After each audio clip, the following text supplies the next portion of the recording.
ले कस के हुंकार।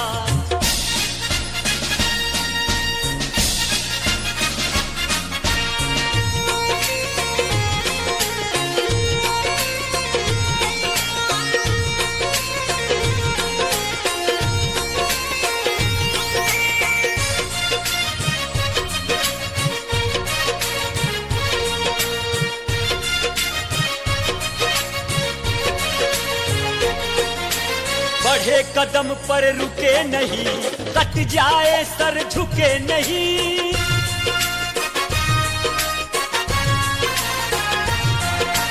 बढ़े कदम पर रुके नहीं, कट जाए सर झुके नहीं। रोक न पाए बढ़े कदम कोई शेर की तरह दहाड़, शेर की तरह दहाड़। साथियों हो जाओ तैयार।